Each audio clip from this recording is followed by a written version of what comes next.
नमस्कार दोस्तों, स्वागत है आप सभी के निष्काम एजुकेशन चैनल पर। आज का हमारा टॉपिक है राष्ट्रीय एवं अंतर्राष्ट्रीय करंट अफेयर्स, जो कि 16 से 30 सितंबर तक का होगा। तो चलिए शुरू करते हैं, देखते हैं पहला क्वेश्चन क्या दिया गया है। पहला क्वेश्चन है, हाल ही में भारत के किस स्थल को यूनेस्को की वर्ल्ड हेरिटेज साइट की लिस्ट में शामिल किया गया है, अर्थात किसे विश्व विरासत सूची में शामिल किया गया है। ऑप्शन है Bharat Mandapam, statue of unity, Shanti Niketan या फिर डी इनमें से कोई नहीं। तो देखिए इसका करेक्ट आंसर हो जाएगा शांति निकेतन। शांति निकेतन जो कि पश्चिम बंगाल में स्थित है, ठीक है, पश्चिम बंगाल में स्थित है और 1901 में इसकी स्थापना की गई थी, ठीक है, 1901 में इसकी स्थापना की गई थी और 1921 में यहाँ विश्वविद्यालय की स्थापना की गई, जिसे बाद में विश्व भारती के नाम से जाना गया। किस नाम से जाना गया? विश्व भारती के नाम से जाना गया। इसके साथ ही जब इसे विश्व विरासत सूची में शामिल किया गया, विश्व वर्ल्ड हेरिटेज साइट में शामिल किया गया, तो इसके साथ विश्व विरासत सूची में कुल 41 हो गए। लेकिन इसके बाद एक और जोड़ा गया जिसकी चर्चा हम आगे करेंगे। तो चलिए अगला क्वेश्चन देखते हैं। नेक्स्ट क्वेश्चन है यहाँ पास, Yashobhoomi India international convention and expo centre है, उसका उद्घाटन किस राज्य या फिर केंद्र शासित प्रदेश में किया गया? ऑप्शन है गुजरात, जम्मू कश्मीर, पंजाब, दिल्ली या तो इनमें से कौन सा करेक्ट होगा? करेक्ट है आपका दिल्ली। तो इसका उद्घाटन कहाँ किया गया है? केंद्र शासित प्रदेश दिल्ली में किया गया है। पीएम मोदी ने उद्घाटन किया है, ठीक है। पीएम मोदी ने दिल्ली के द्वारका में यशोभूमि कहे जाने वाले इस कन्वेंशन एंड एक्सपो सेंटर का पहले फेज का उद्घाटन किया है, जो कि दुनिया के सबसे बड़े एक्सपो कन्वेंशन सेंटर में से एक है। इसे तैयार करने में लगभग 5400 करोड़ का खर्च हुआ है और यह कितने क्षेत्र में फैला हुआ है इसकी बात करें तो 8.9 लाख वर्ग मीटर की क्षेत्र में फैला हुआ है। इसके बाद अगला क्वेश्चन देखिए। अगला क्वेश्चन है, क्रिकेट एशिया कप 2023 का खिताब किस टीम ने जीता? ऑप्शन है बांग्लादेश, पाकिस्तान, भारत या फिर डी इनमें से कोई नहीं। तो देखिए इसका करेक्ट आंसर हो जाएगा भारत, जिसने हाल ही में क्रिकेट एशिया कप 2023 का खिताब जीता है। और एशिया कप का यह कौन सा संस्करण था? 16वां संस्करण था, ठीक है। 16 संस्करण में से 8 संस्करण भारत ने जीते हैं, जो कि एक रिकॉर्ड है, ठीक है। सर्वाधिक खिताब एशिया कप जीतने का खिताब किस टीम के नाम है? तो भारत के नाम है। इसके बाद ध्यान देने की बात है कि श्रीलंका ने इस एशिया कप में 6 बार खिताब जीता है, जबकि पाकिस्तान ने भी 2 बार खिताब जीता हुआ है, ठीक है। पाकिस्तान ने कितने बार जीता है? 2 बार, और श्रीलंका ने 6 बार और भारत ने 8 बार। इसके बाद अगला क्वेश्चन देखिए। अगला क्वेश्चन है, नमो 11 सूत्री कार्यक्रम, ठीक है, एक कार्यक्रम है नमो 11 सूत्रीय, तो इसकी शुरुआत किस राज्य में की गई है? ऑप्शन है मध्य प्रदेश, महाराष्ट्र, गुजरात या फिर डी इनमें से कोई नहीं। तो इसका करेक्ट आंसर हो जाएगा महाराष्ट्र, जहां 11 सूत्री कार्यक्रम की शुरुआत की गई है। और किसने की? तो मुख्यमंत्री एकनाथ शिंदे ने की है। मुख्यमंत्री एकनाथ शिंदे ने कब किया? पीएम मोदी के 73वें जन्मदिन के दिन घोषणा की, ठीक है, लागू करने की घोषणा की। और इसका लक्ष्य क्या है? तो 73 लाख महिलाओं को सरकारी योजनाओं का लाभ पहुंचाना इसका लक्ष्य है। और इसके साथ ही नमो निर्माण श्रमिक, कौन सी योजना? नमो निर्माण श्रमिक, इसके माध्यम से, इस कार्यक्रम के माध्यम से या इस मिशन के माध्यम से 73,000 श्रमिकों को सुरक्षा किट प्रदान किया जाना भी इनका लक्ष्य रखा गया है। अगला क्वेश्चन है, मुख्यमंत्री लाडली बहना आवास योजना की शुरुआत किस राज्य में की गई? देखिए मुख्यमंत्री लाडली बहना है यहाँ पर, तो ऑप्शन है मध्य प्रदेश, गुजरात, केरल या फिर उत्तर प्रदेश। तो देखिए इसका करेक्ट आंसर हो जाएगा मध्य प्रदेश, जहाँ मुख्यमंत्री शिवराज सिंह चौहान ने, मुख्यमंत्री कौन है वहाँ? शिवराज सिंह चौहान, जिन्होंने कुशाभाऊ ठाकरे कन्वेंशन सेंटर में इस योजना के शुरुआत की घोषणा की। और इसके तहत क्या है कि जो भी परिवार, कोई भी परिवार यदि किसी अन्य प्रकार के आवासीय योजनाओं से वंचित रह गए हैं तो उन्हें क्या कराया जाएगा? आवास उपलब्ध कराया जाएगा। इसके बाद अगला क्वेश्चन देखिए। अगला क्वेश्चन है, पीएम मोदी ने पुराने संसद भवन के लिए कौन सा नाम सुझाया है? यहाँ सुझाया है, ध्यान देंगे, ठीक है। क्या है? सुझाया। तो कौन सा नाम सुझाया है? ऑप्शन है संविधान सदन, राष्ट्र सदन, प्रधानमंत्री सदन या फिर डी इनमें से कोई नहीं। तो इसका करेक्ट आंसर हो जाएगा संविधान सदन। नए संसद भवन जाने से पहले जब पुराने संसद भवन में अंतिम बार जब सेंट्रल हॉल में प्रधानमंत्री ने अपना भाषण दिया, कहाँ? सेंट्रल हॉल में जब अपना अंतिम भाषण दिया प्रधानमंत्री ने, तब वहाँ उन्होंने संसद भवन नाम का सुझाव दिया, संसद भवन नाम का सुझाव दिया।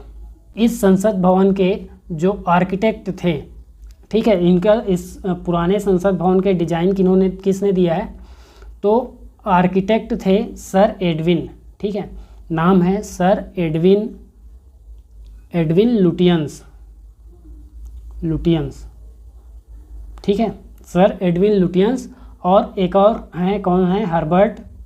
Herbert baker. ये दो लोगों ने क्या किया था? इस संसद भवन का डिज़ाइन तैयार किया था। इसके बाद अगला क्वेश्चन देखिए, भारत के G20 की अध्यक्षता पर पीपुल्स G20 नामक एक पुस्तक का अनावरण, ई पुस्तक है, ठीक है, ई बुक है, इसका अनावरण किसके द्वारा किया गया? ऑप्शन है पीएम मोदी, अपूर्व चंद्रा, एस जयशंकर या फिर डी अमित शाह।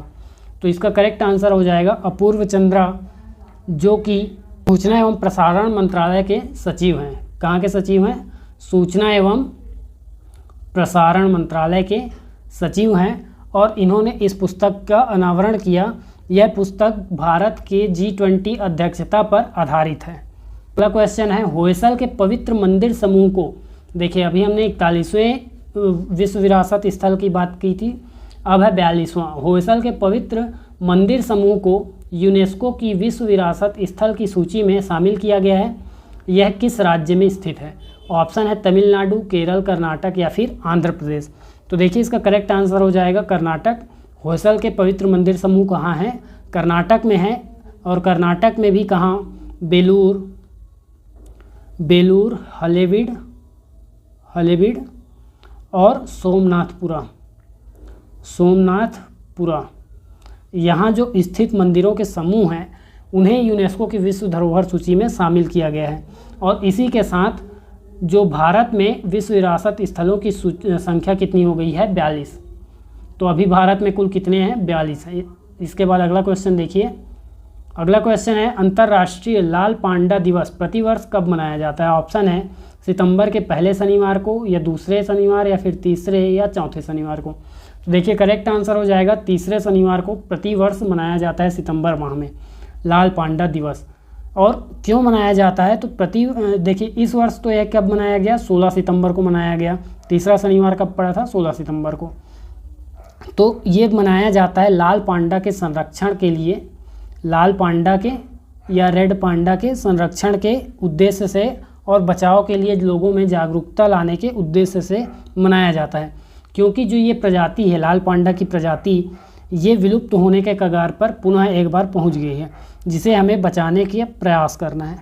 और इस दिवस को कब से मनाने का प्रारंभ किया गया? तो 2010 से प्रतिवर्ष सितंबर के तीसरे शनिवार को मनाया जा रहा है। इसके बाद अगला क्वेश्चन देखिए। अगला क्वेश्चन है, केंद्रीय जांच ब्यूरो CBI के नए उप महानिरीक्षक अर्थात DIG कौन नियुक्त किए गए हैं या किसे नियुक्त किया गया है? तो कुलदीप द्विवेदी, संदीप द्विवेदी, प्रदीप द्विवेदी या फिर डी इनमें से कोई नहीं। देखिए करेक्ट आंसर हो जाएगा कुलदीप द्विवेदी, ठीक है। वर्तमान में तो ये भारत तिब्बत सीमा पुलिस में है, ठीक है। भारत तिब्बत की सीमा पुलिस में इनका जो DIG पोस्ट पर इनका तैनात है, ठीक है। किस पोस्ट पर तैनात है? अभी DIG के पोस्ट पर है भारत तिब्बत सीमा पर। इसके बाद इनके स्थानांतरण का जो आदेश आ चुका है कि इन्हें अब CBI के DIG के रूप में स्थानांतरित किया गया है। इसके बाद अगला क्वेश्चन देखिए। अगला क्वेश्चन है ISSF, ठीक है। ISSF विश्व कप में महिलाओं की 10 मीटर एयर राइफल स्पर्धा में किस खिलाड़ी ने स्वर्ण पदक जीता है? ऑप्शन है मनु भास्कर, इलावेनिल वलारिवान या फिर अपूर्वी चंद्रा या फिर डी इनमें से कोई नहीं। देखिए इसका करेक्ट आंसर हो जाएगा एलावेनिल वलारिवान, जो कि एक भारतीय तीरंदाज हैं, ठीक है, भारतीय निशानेबाज हैं, सॉरी, भारतीय निशानेबाज हैं। इन्होंने क्या किया है, आईएसएसएफ वर्ल्ड कप में गोल्ड प्राप्त किया है, स्वर्ण पदक जीता है निशानेबाजी में, एयर राइफल में, ठीक है। लेकिन ये जो आईएसएसएफ है, आईएसएसएफ वर्ल्ड कप का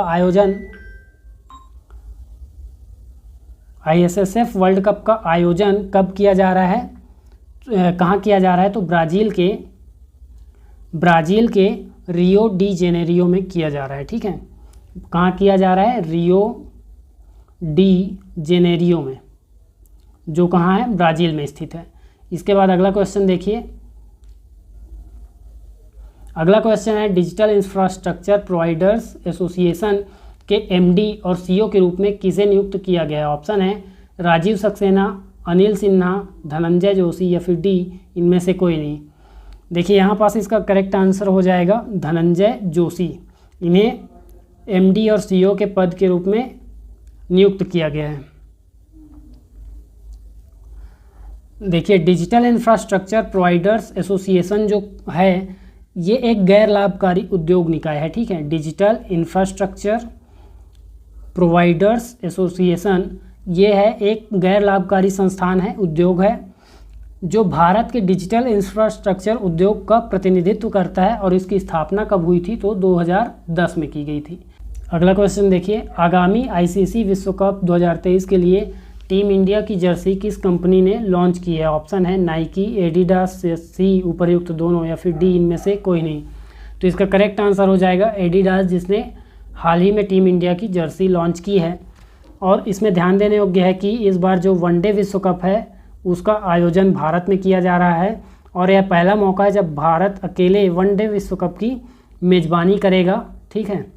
और ये जो टूर्नामेंट है कब से आरंभ होने वाला है, तो 5 अक्टूबर से लेकर 19 नवंबर तक चलेगा। इसके बाद अगला क्वेश्चन देखते हैं। अगला क्वेश्चन है स्किल्स ऑन व्हील्स, ठीक है। स्किल्स ऑन व्हील्स की पहल किस मंत्रालय द्वारा की गई है। ऑप्शन है कौशल विकास और उद्यमिता मंत्रालय, और अगला ऑप्शन है ग्रामीण विकास मंत्रालय या फिर उद्योग मंत्रालय या फिर डी इनमें से कोई नहीं। तो इसका करेक्ट आंसर हो जाएगा कौशल विकास और उद्यमिता मंत्रालय। इनके मंत्री जो केंद्रीय शिक्षा और कौशल विकास एवं उद्यमिता मंत्री हैं धर्मेंद्र प्रधान और लोकसभा अध्यक्ष कौन, ओम बिरला, ठीक है। इन्होंने राष्ट्रीय कौशल विकास निगम और इंडसइंड बैंक के साथ स्किल्स ऑन व्हील की पहल की शुरुआत की है, ठीक है। किसके साथ, तो नेशनल स्किल्स डेवलपमेंट कॉरपोरेशन जो राष्ट्रीय कौशल विकास निगम है, और इसके अलावा इंडसइंड बैंक के साथ मिलकर इस प्रोजेक्ट की शुरुआत की है। इसके तहत युवाओं को प्रासंगिक कौशल प्रशिक्षण प्रदान किया जाएगा। राष्ट्रीय कौशल विकास निगम की स्थापना कब की गई थी, इसको ध्यान दीजिए, 31 जुलाई 2008 में किया गया था, ठीक है। अगला क्वेश्चन है भारतीय क्रिकेट कंट्रोल बोर्ड ने किसे डोमेस्टिक और इंटरनेशनल सीजन के लिए ऑफिशियल पार्टनर चुना है। ऑप्शन है Airtel India, SBI life, Adidas या फिर नाइकी। करेक्ट आंसर हो जाएगा एसबीआई लाइफ। एसबीआई लाइफ को बीसीसीआई ने 3 साल का करार किया है इसके साथ, ठीक है। 3 वर्ष का करार किया हुआ है। कितने का, 3 वर्ष का, 2023 से 2026 तक। और यह साझेदारी 22 सितंबर से आरंभ हो चुकी है। इसके बाद अगला क्वेश्चन देखिए। अगला क्वेश्चन है अंतर्राष्ट्रीय शांति दिवस प्रतिवर्ष कब मनाया जाता है। ऑप्शन है 20 सितंबर, 21 सितंबर, 22 या फिर 23 सितंबर। तो इसका करेक्ट आंसर हो जाएगा 21 सितंबर, ठीक है। 21 सितंबर ऑप्शन बी करेक्ट हो जाएगा। और यह दिवस संयुक्त राष्ट्र महासभा द्वारा किसके द्वारा शुरुआत किया गया है, संयुक्त राष्ट्र महासभा द्वारा स्थापित किया गया है। और इसका उद्देश्य है शांति के आदर्शों को स्थापित करना, शांति के आदर्शों को मजबूत करना और दुनिया भर में अहिंसा और युद्ध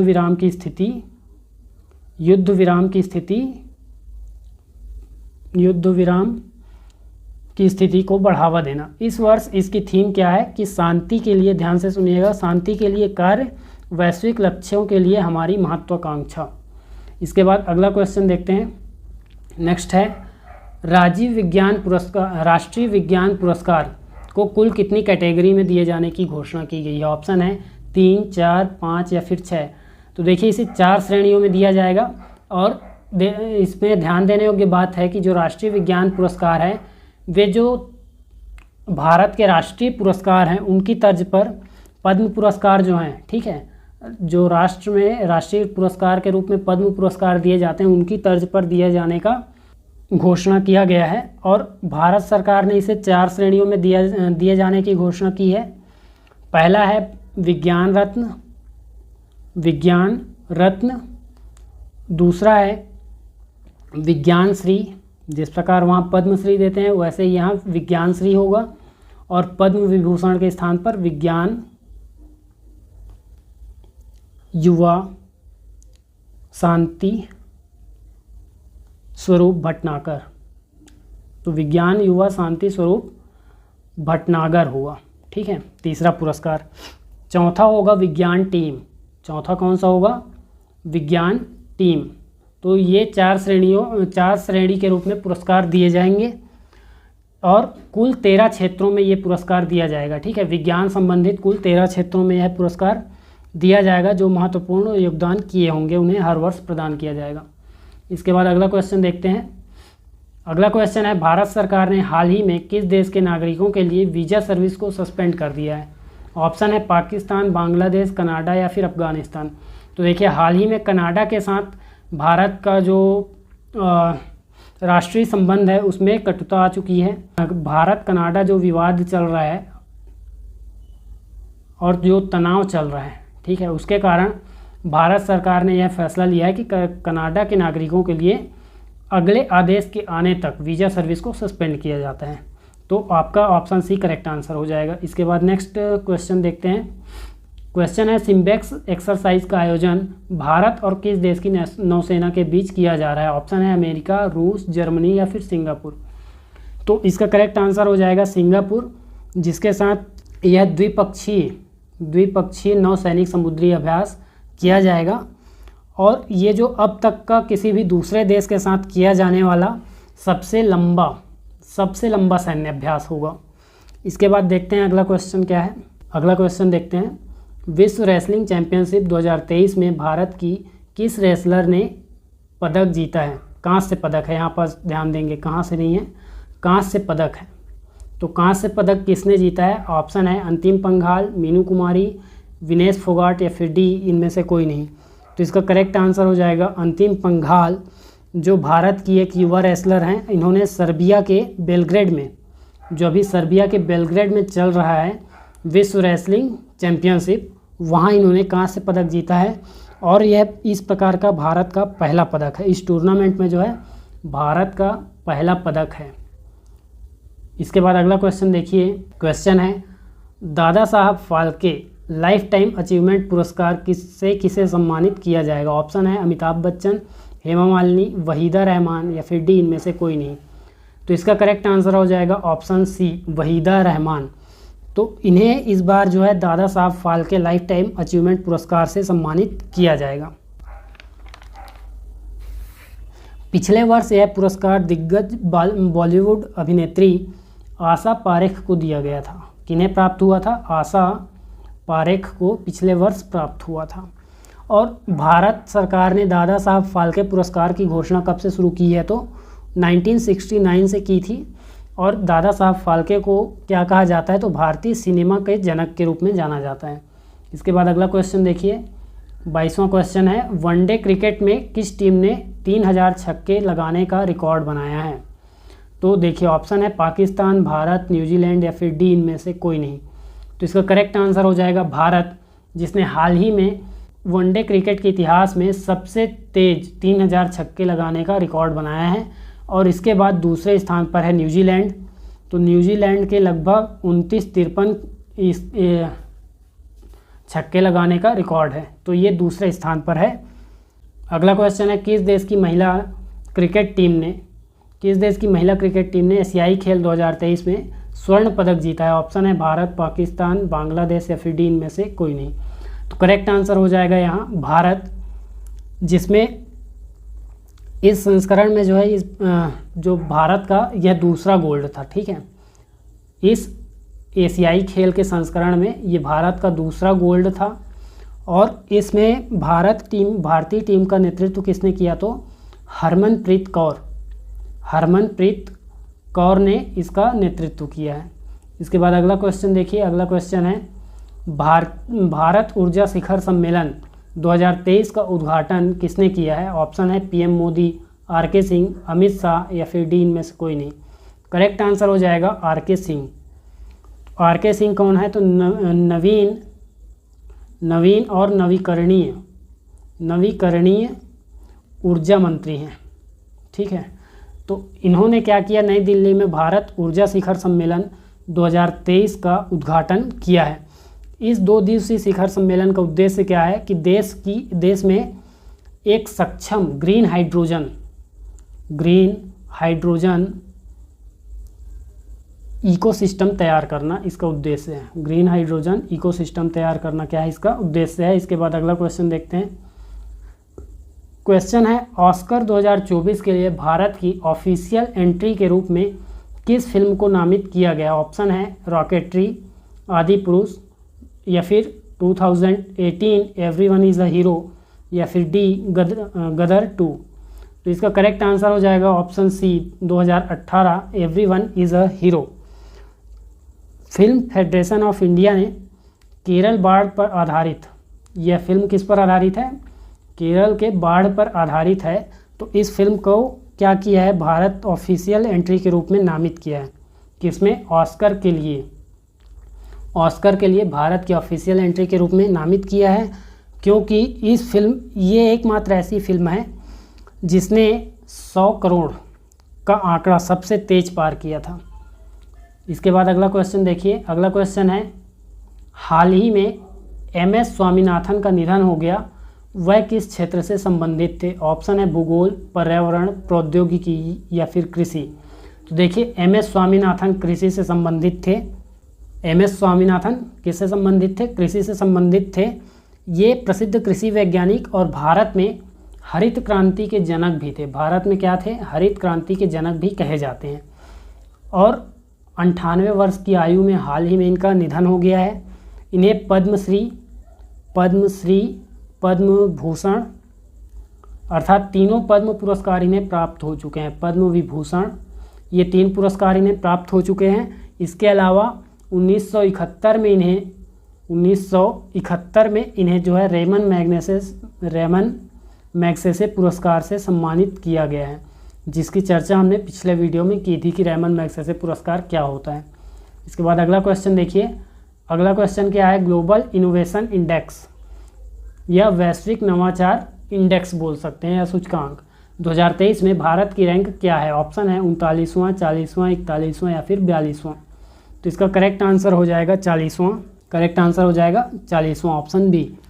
विश्व बौद्धिक संपदा संगठन द्वारा प्रकाशित किया जाता है और 2023 की रैंकिंग में भारत ने 132 अर्थव्यवस्थाओं के बीच में 40वां रैंक हासिल किया, जबकि यही आंकड़ा जो 2015 में है, यही सूचकांक किस रैंक पर था?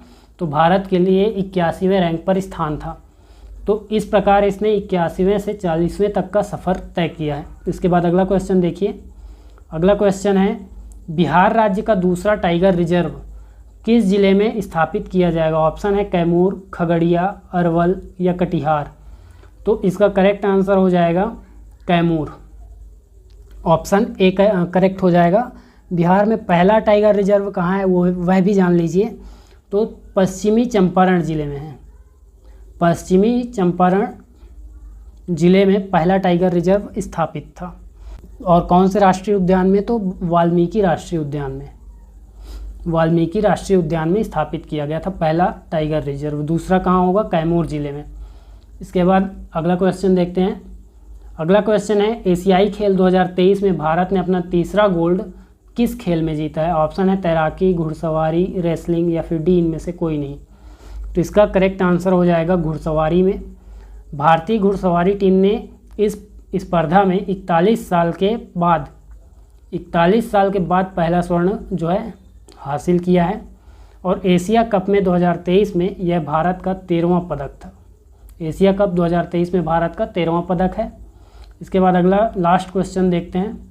लास्ट क्वेश्चन है, भारतीय भाषा उत्सव कार्यक्रम किस शहर में आयोजित किया जा रहा है? ऑप्शन है भोपाल, इंदौर, लखनऊ या फिर डी जयपुर।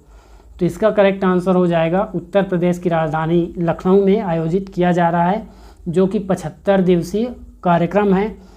इसमें क्या होगा, कार्यक्रम में जितने भी पद्मश्री पुरस्कार विजेता हैं और विभिन्न भारतीय भाषाओं के प्रतिनिधि होंगे, वे सभी प्रतिनिधित्व करेंगे, भारतीय भाषाओं के प्रतिनिधि। ठीक है, तो इसी के साथ जो 16 सितंबर से लेकर 30 सितंबर का करंट अफेयर है वह समाप्त होता है।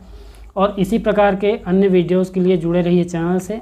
वीडियो में अंत तक बने रहने के लिए धन्यवाद।